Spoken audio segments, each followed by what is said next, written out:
Hello दोस्तों, स्वागत है आपका हमारे चैनल वेल्थ क्रिएटर में। दोस्तों, आज हम बात करेंगे यहाँ पे इंडिया मार्ट इंटरमैश लिमिटेड के बारे में। दोस्तों, अगर मैं करंट प्राइस की बात करूँ 6930 का यहाँ पे करंट प्राइस चल रहा है और रिसेंटली ट्रेडिंग सेशन की बात करूँ तो 0.51% यहाँ पे अप दिखाई दे, यानी कि ऑलमोस्ट आप बोल सकते हो फ्लैट ही था। ठीक है, ईयर टिल डेट के मैं यहाँ पे रिटर्न की बात करूँ 8.16% यहाँ पे रिटर्न मिले हैं। एक हफ्ते के अंदर 6.80% फ्लैट है, ऑलमोस्ट 7% यहाँ पे फ्लैट दिखाई दे रहा है। एक महीने के अंदर भी 7% अप्रॉक्सीमेटली यहाँ पे फ्लैट है। 3 महीने के अंदर यहाँ पे 15% ऑलमोस्ट यहाँ पे आपको ये बोल सकते हो आप यहाँ पे करेक्शन में मिल रहा है। 6 महीने की बात करो तो 35% रिटर्न है। एक साल की बात करो तो 197 के मल्टीपैकर रिटर्न है, यानी कि इसने आपके 1 लाख को 2,97,000, यानी कि आप बोल सकते हो 1 लाख को यहाँ पर 2,97,000 इसने आपके बना दिया, यानी कि मल्टीपैकर स्टॉक रहा, बहुत ही ज़बरदस्त स्टॉक रहा। दोस्तों, आज हम इस स्टॉक की यहाँ पे फंडामेंटल और टेक्निकल एनालिसिस करेंगे, साथ में इसका बिजनेस भी जानेंगे कि इसका बिजनेस किस तरीके का है और आने वाले फ्यूचर में इसको किस तरह की ग्रोथ मिलने वाली है। दोस्तों, पूरी डिटेल एनालिसिस कर लेंगे। उससे पहले कहना चाहूँगा यहाँ पे अभी तक आपने चैनल को सब्सक्राइब नहीं किया तो प्लीज़ सब्सक्राइब कर लेना, ताकि आने वाली वीडियो नोटिफिकेशन आपको मिलती रहे। और वीडियो अच्छी लगे दोस्तों साथ में लाइक भी जरूर कर देना। तो चलिए दोस्तों, बिना देर करे शुरू करते हैं।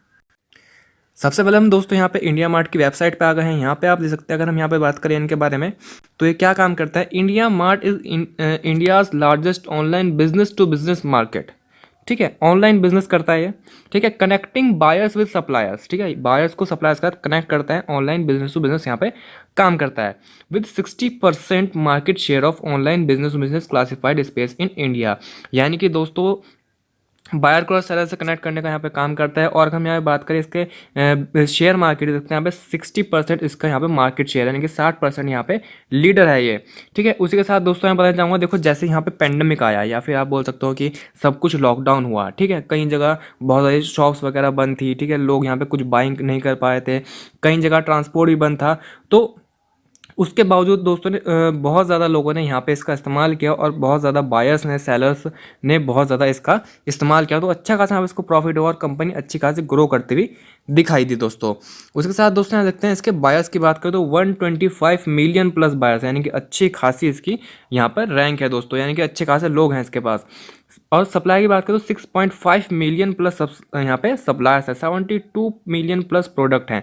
तो देख सकते हैं कि कितना ज़्यादा इसका कितना बड़ा बिजनेस है, यहाँ पे कितना वाइड बिजनेस है, यानी कि काफ़ी अच्छा है यहाँ पे काम कर जाते हैं। इतनी इतनी ज़्यादा यहाँ पे जो संख्या है बायर्स की, ठीक है, और सप्लायर्स की, तो इसको यहाँ पे ग्रोथ दिखाते हैं। और अगर मैं यहाँ पे बिजनेस टू बिजनेस ऑनलाइन की बात करूँ दोस्तों, तो देखो आने वाले समय में बढ़ना ही है। अगर यहाँ पे आप ई कॉमर्स देख लो, कोई अमेजोन देख लो या फिर फ्लिपकार्ट देख लो, तो उसी के रिगार्डिंग आप इसको यहाँ पे भी देख सकते हो, ये भी इसी टाइप का यहाँ पर काम कर रहा है।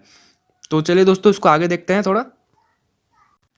इसके साथ दोस्तों यहाँ पे इंडिया मार्ट हैज़ 2754, यानी कि 2754 यहाँ पे एम्प्लॉयज़ हैं और 32 ऑफिस हैं इनके कंट्री के अंदर, यानी काफ़ी अच्छी इनकी ब्रांचेस हैं, काफ़ी अच्छी इनकी यहाँ पर एम्प्लॉयज़ भी हैं, यानी काफ़ी बड़ी यहाँ पर कंपनी। अगर यहाँ इसमें देखें हम अबाउट अस में, तो काफ़ी बड़ी कंपनी दिखाई दे रही है। बाकी हमें मार्केट कैप वगैरह चेक कर लेते हैं। इसके बाद दोस्तों अगर हम बात करें यहाँ पर इनकी यहाँ पे मार्केट कैप, इसके अंदर मार्केट कैप 21,000 करोड़ के यहाँ पे मार्केट कैप है, यानी कि अच्छी खासी लार्ज कैप कंपनी यहाँ पे हमें दिखाई दे रही है। करंट प्राइस की बात करें 6,930 का करंट प्राइस चल रहा है, यानी कि स्टॉक ने यहाँ पे जो हाई लगाया था 9,952, यानी कि 10,000 का ऑलमोस्ट यहाँ पे हाई लगाया था। और फिलहाल जो प्राइस चल रहा है 7,000 के आसपास चल रहा है, कि स्टॉक बहुत बुरी तरीके से यहाँ पे करेक्ट होता हुआ नजर आया। और रिटर्न की बात करें तो एक साल के अंदर 2,000 रुपये तक स्टॉक चला गया था। ठीक है, और कहाँ तक का यहाँ पे हाई लगाया था, बिल्कुल मजेदार। स्टॉक की पी की बात करें दोस्तों 75.2 की यहाँ पे पी है। आरओसी की बात करें 39.1% की आरओई है। आरओई की बात करें तो 29.7% की यहाँ पे आरओई दिखाई दे रही है।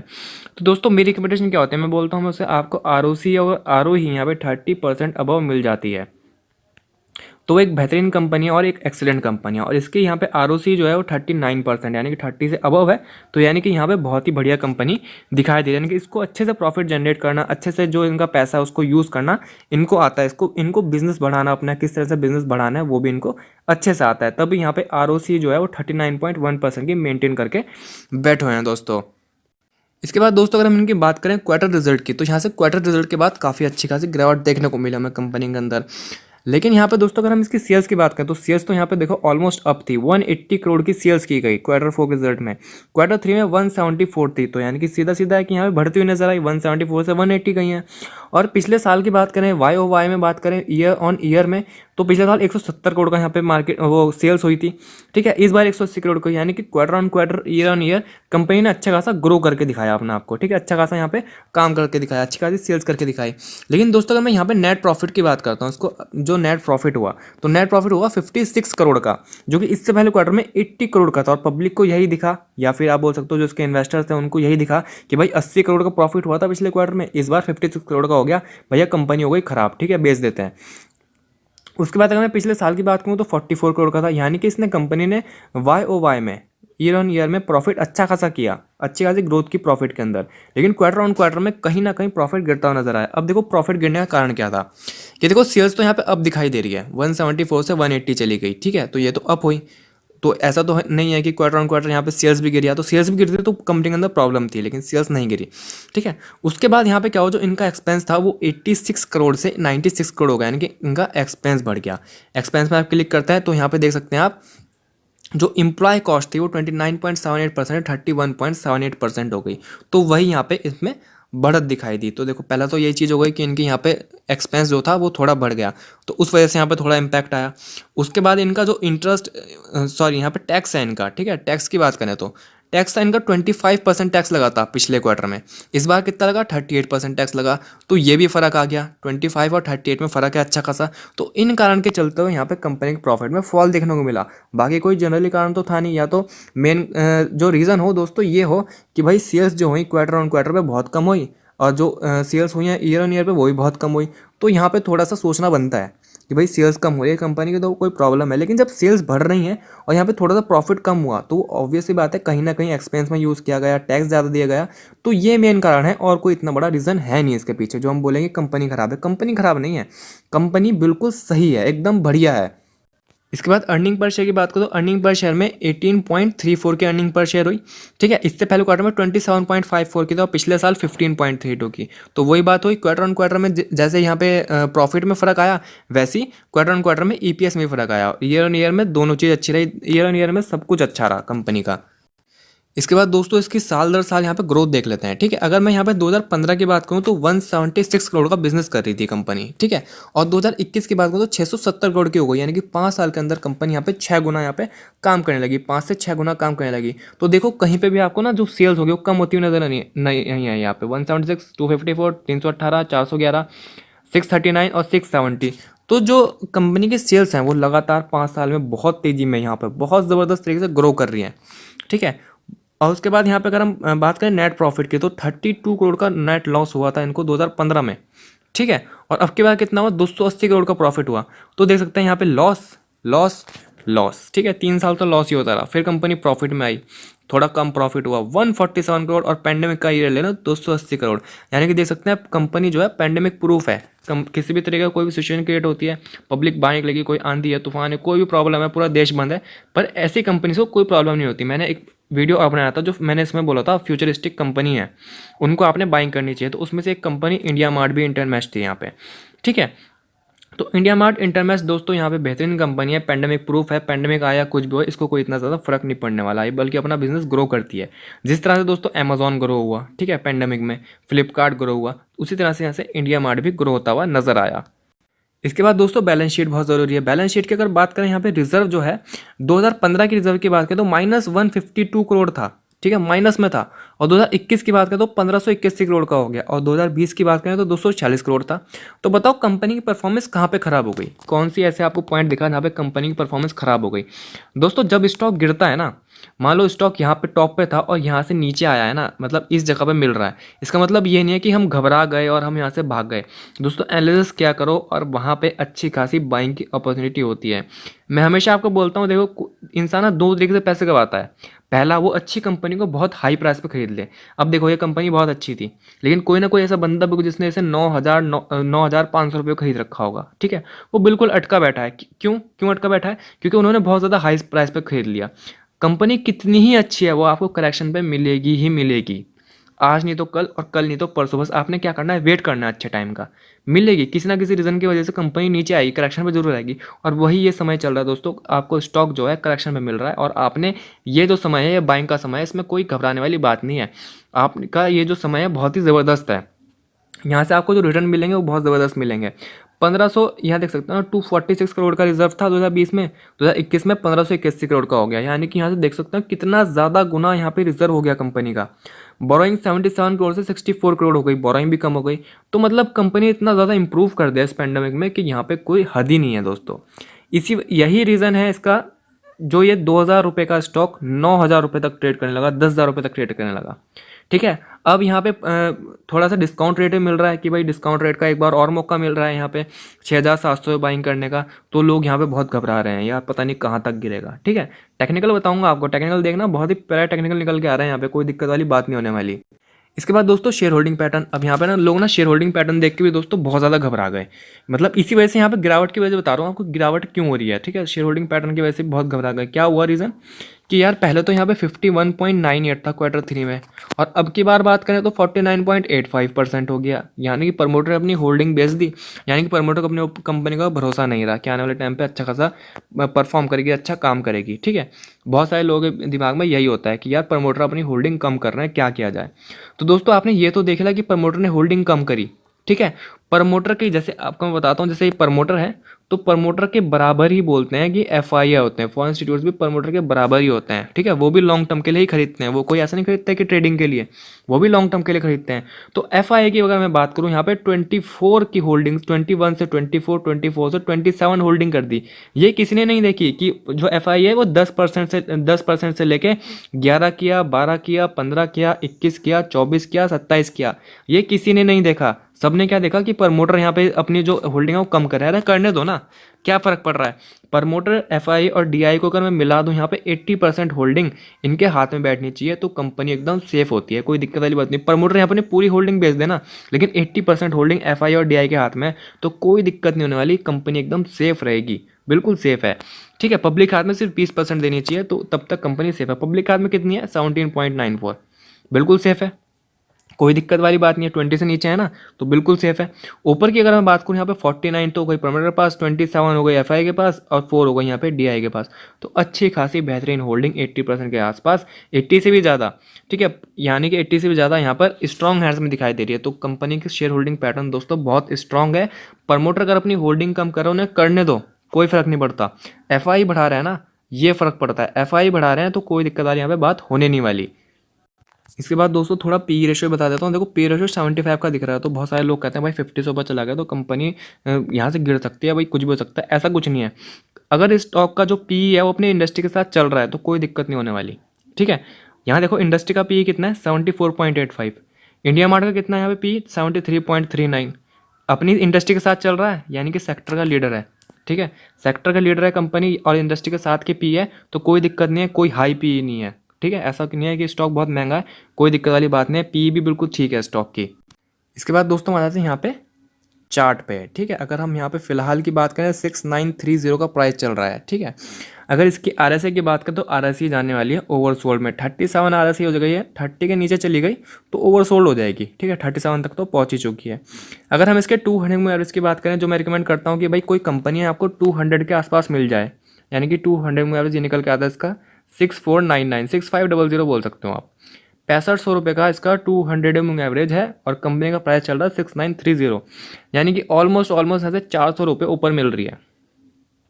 तो दोस्तों देखो 400 रुपये ऊपर मिल रही है, ये ज़्यादा बेटर है बजाय इसके कि जब 10,000 ट्रेड कर रही थी, जब ये 10,000 पे ट्रेड कर रही थी और उसका तब इसका यहाँ पे जो इसका 200 एवरेज था वो यहाँ पे 5,000 रुपये था।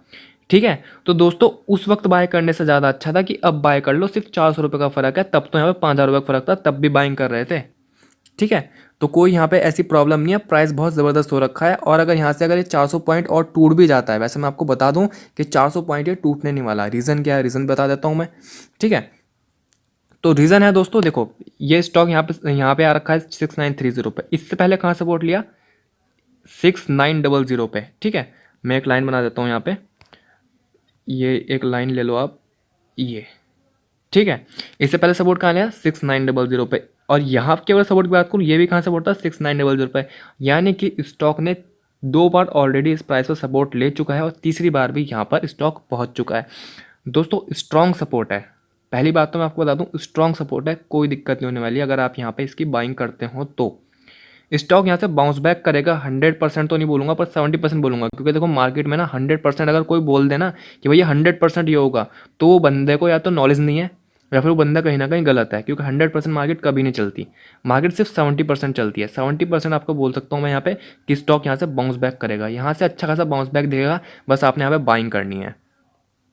और बाय द चांस अगर दोस्तों यहाँ से स्टॉक टूटता भी है, मान लो अपना सपोर्ट किसी कारणवश यहाँ पे तोड़ भी दिया इसने, ठीक है, 6900 का जो सपोर्ट है उसने तोड़ दिया, स्टॉक प्राइस यहाँ पे 6500 के आसपास आ गया, मैं मान लेता हूँ यहाँ पे 6450 प्राइस आ गया गलती से, ठीक है, यानी कि 500 पॉइंट गिर गया अप्रॉक्सीमेटली। तो दोस्तों यहाँ पे मैं बोल सकता हूँ 90% चांस है इससे नीचे 1 रुपया नहीं जाने वाला, क्योंकि स्टॉक ने जब से स्टॉक ने चलना शुरू किया है, मैं थोड़ा सा पीछे जाता हूँ, जब से स्टॉक ने चलना शुरू किया है, स्टॉक हमेशा अपने 200 मूव एवरेज के आसपास ही रहा है, ये देखो ये, ठीक है, ये देखो, ऐसा नहीं है कि स्टॉक कभी बहुत ज़्यादा नीचे जाता है फिर ऊपर आता है फिर नीचे आता है, ऐसा नहीं है, ये अपने 200 के साथ साथ चलता है। और इसका जो तगड़ा सपोर्ट है वो मैंने आपको बता दिया, 6900 का बहुत तगड़ा सपोर्ट है।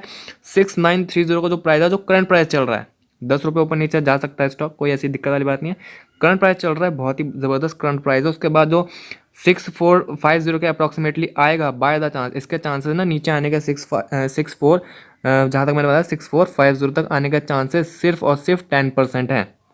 अगर बाय द चांस आ गया, वो भी एक अपॉर्चुनिटी होगी आपके लिए वहाँ पे बाइंग करने की, ठीक है, क्योंकि देखो स्टॉक का ना तो यहाँ पे RSI बहुत ज़्यादा ऊपर हो रखा है, ओवरबाउट हो रखा है, ठीक है, ना यहाँ पे मनी फ्लो है वो बहुत ज़्यादा ऊपर जा रखा है, कुछ भी ऊपर नहीं है, स्टॉक बिल्कुल नीचे मिल रहा है, करेक्शन मिल रहा है, बिल्कुल बढ़िया चीज़ पे मिल रहा है, ठीक है। मैंने आपको जैसे टाइम बताया, इंसान यहाँ पे 2 तरीके से यहाँ पे पैसा गवाता है अपना, ठीक है। पहला, या तो वो कोई बहुत अच्छी कंपनी को बहुत हाई प्राइस पर खरीद लेता है, जैसे मान लो ये बहुत अच्छी कंपनी है और बहुत हाई प्राइस पर खरीद लिया, यहाँ से लेकर जो यहाँ तक टूटा है ना, इंसान ने अपना पैसा ही गवाया है, ठीक है। तो पहला तो या तो अपने कोई अच्छी कंपनी को बहुत हाई प्राइस पर खरीद लेता है तब पैसा गवाएगा, या फिर किसी ख़राब कंपनी को खरीद लेगा जो सिर्फ भाग रही है, उसके बाद कब लौटेगी पता ही नहीं है, नीचे जाने के बाद कब ऊपर आएगी पता ही नहीं है, ठीक है, तो ऐसी कंपनी बस लगा देता है। दोनों चीज़ में आपने क्या करना है, देखो, एक तो ख़राब कंपनी में पैसा नहीं लगाना, और अच्छी कंपनी में पैसा लगाना तो करेक्शन पे लगाओ, जब आपको पता चल रहा है कि, जैसे आपने वॉरेन बफेट की एक थॉट सुना होगा, when everyone is selling, when everybody is fearful be greedy, when everyone is fearful be greedy, and when everyone is greedy be fearful, ठीक है। तो जब everyone is greedy be fearful, when everyone is fearful be greedy, तो ये वही chance है जब आपने यहाँ पे अच्छी खासी बाइंग करनी है, ठीक है। यहाँ पे कोई दिक्कत नहीं वाली, यहाँ देखो जैसे मैंने आपको बताया ना, यहाँ पे ये देखो 200 के आसपास जाता है, 200 के आसपास जाता है, 200 के आसपास जाता है, इससे नीचे स्टॉक जाने नहीं वाला, बहुत तगड़ा सपोर्ट है। तो यहाँ पे आप बाइंग करो और आपको बहुत अच्छे रिटर्न मिलेंगे। 10,000 तो कुछ भी नहीं है, 10,000 तो ये 3 महीने के अंदर यहाँ पे टच कर देगा। उसके बाद उसका प्राइस आएगा ना दोस्तों 15,000 20,000 का प्राइस है। यहाँ पे कंपनी रुकने नहीं वाली, लॉन्ग टर्म के लिए रख लो, शॉर्ट टर्म में निकल जाओ, शॉर्ट टर्म में निकलोगे 25-30% कहीं नहीं गया, लॉन्ग टर्म में निकलोगे मल्टी बैकर रिटर्न देगा, कोई दिक्कत नहीं आने वाली, ठीक है। दोनों तरफ से सिर्फ आपके वायरे नहीं आ रहे हैं, बस आपने घबराना नहीं है, यहाँ पे क्या करना है और यहाँ पे एवरेज करना है। और एक चीज़ और बता चलूँ दोस्तों, कभी भी आप किसी कंपनी की बाइंग करते हो, किसी स्टॉक की बाइंग करते हो ना, उसमें लमसम अमाउंट मत लगाया करो, एक बारी में इकट्ठा पैसा मत लगाया करो, ठीक है। उठाया और लमसम लगा दी, जिसने यहाँ पे लमसम लगाई होगी ना उसके पास एवरेज करने तक का पैसा नहीं है यहाँ पर, ठीक है। तो कभी भी लमसम अमाउंट मत लगाया करो, जब भी लगाते हो यहाँ पे थोड़ा इन्वेस्ट क्या करोगे भाई, थोड़ा, मान लो यहाँ पे आपका मन भी हो गया, गलती से आप बहक गए यहाँ पे, ठीक है, आपने बाइंग कर भी ली, मगर आप हमेशा क्या करते हो, 4 टुकड़ों में बाइंग करते हो, कि मान लो 10,000 रुपये लगाने तो 2,500 एक बार लगाओगे, 2,500 एक बार लगाओगे, 2,500 एक बार लगाओगे, ऐसे करके आप 4 बार लगाते हो पैसा। आपने 2,500 लगा दिए थे, स्टॉक टूट गया, ठीक है, फिर यहाँ पे आपने 2,500 और लगा दिया, आपको लगा यहाँ पे करेक्शन आएगा, फिर 2,500 आपने यहाँ पे और लगा दिया, जब स्टॉक नीचे आया 2,500 और लगा दिए, एवरेज जो आया अच्छा खासा एवरेज आ गया 7,000 रुपये का, तो क्या दिक्कत है, कोई दिक्कत वाली बात नहीं है। एवरेज करोगे हमेशा प्रॉफिट में रहोगे, लमसम लगाओगे हमेशा टेंशन में रहोगे, ठीक है। तो दोस्तों इस साथ बोलना चाहूँगा, देखो मैं ना कोई सेबी रजिस्टर्ड यहाँ पे हूँ नहीं, ठीक है, प्लस मैं जो वीडियो बनाता हूँ यहाँ पे आपकी टेंशन दूर करने के लिए, या फिर आप ऐसा बोल सकते हो कि यहाँ पे नॉलेज के लिए, नॉलेज देने के लिए, किस तरह से यहाँ पे कंपनीज को एनालाइज किया जाना चाहिए, किस तरह से यहाँ पे चार्ट्स देखने चाहिए, ठीक है, तो वो सब यहाँ पे बताने के लिए आता हूँ। तो मैं यही कहना चाहूँगा, प्लीज़ एक बार अपने फाइनेंशियल एडवाइस ज़रूर पूछ लेना, एक बार अपना ड्यू इंटेलिजेंस ज़रूर कर लेना, और उसके बाद ही कोई यहाँ पे एक्शन लेना। तो दोस्तों फिलहाल के लिए इतना ही, मिलते हैं जल्दी अगली वीडियो में, इतने बाय बाय और अपना ध्यान रखना।